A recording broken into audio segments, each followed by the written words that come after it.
The one story that most clearly illustrates the impact that purpose and values and safe space have had on my life is the story of how I got this hat.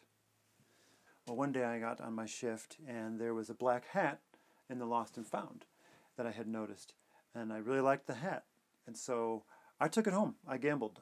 I thought, well, chances are nobody's going to return for this hat, so I'll take it home. Well, the very next day, wouldn't you know it, I was on my shift again, and I overheard one of my fellow breadheads talking to a guest, and the guest was saying, "Hey, did you find a black hat in your Lost and Found? I think I may have left a black hat here." And I thought, oh no, I gambled and I lost. I took that hat home. And so it occurred to me, hey, I could just keep quiet. I don't have to tell anybody anything, and I won't look like a fool for having gambled and lost by taking that hat home. But one of the values that we have at the Wildflower is that we're accountable for our choices and our commitments and our actions. We have another value that says we communicate everything openly and honestly and respectfully. And so I thought, all right, I'm just going to have to own up to this mistake that I made and tell this gentleman that I have his hat. And so indeed I did. And I said, "Sir, I found that hat yesterday in our Lost and Found, and I took it home. I didn't think anybody would return for it." And I said, "You know what, I'll take this. I'll bring the hat back into work with me tomorrow, and I'll have it here. And any time you want to come back in and get it, I'll have it here for you." That night at home, I wondered how I could turn this situation into something positive. We have a value that says we consciously practice self-awareness and embrace opportunities to grow. And so I wanted to grow from this, turn this into something that could potentially have been embarrassing into a real positive. I wondered how to do that.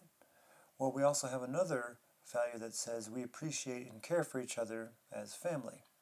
And I thought, I know what I'll do. I'll give them a gift like I would a family member. So I happen to like taking photographs, and so I printed out one of my best photographs, and I put it in a frame that I had, and I put it in a big envelope with his hat, and I wrote a nice handwritten note that said, "Thanks for being so patient and to get your hat back." And I said a few other things, and I signed it, "Your friend and neighbor, Casey." The next day he came in for lunch with his wife. And I said, "Oh, good, I got your envelope." And I got the envelope for him, and I gave it to him, and they ordered some lunch, and they sat down at a table directly across from me where I could see. I still wondered what his reaction to all of this was. One of the tools that we have in Safe Space is called Track Data, Be Aware of Meaning Making. And so all the stories I was telling myself in my head were my own meaning making. Oh, did I think he was angry with me? Or did I think he thought I was a fool? This was all my own meaning making. The simple data were, I took a hat home from Lost and Found, he returned for it, I admitted that I had taken it home, and now I returned it to him the following day. Another one of our tools is called Intention and Impact. This is where we check to see if the impact that we had with our communication was actually what we intended. And so here I intended to return his hat, but also to reach out in friendship and neighborliness. And I was eager to find out if that really was the impact that my envelope had on him. Finally, he opened the envelope and he pulled out his hat, and he saw that he had his hat, and he said, "Oh, there's something more in this envelope." And sure enough, he pulled out my photo, and he kind of looked at it, and he saw there was a note, and he read the note, and he just got a big smile on his face, and he looked over at me, and they waved at me, and they set up their little photograph right there on their table, and they had their lunch with the photograph there, and the data was that they took that very well, and that I had indeed made something better from a slightly embarrassing situation. You know, about a week or two later, I saw him come in the door, and he didn't get in line to order lunch. He came right up to my cash register, and he set down a bag, and he walked out. That's all he did.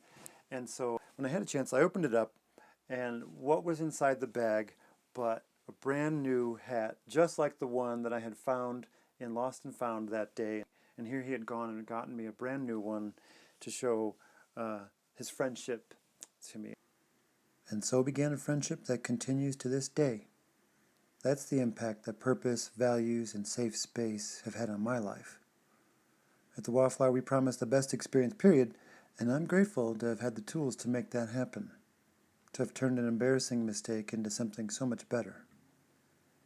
David has been a happy follower of the Wildflower ever since, but even more, we now share a warm-hearted friendship.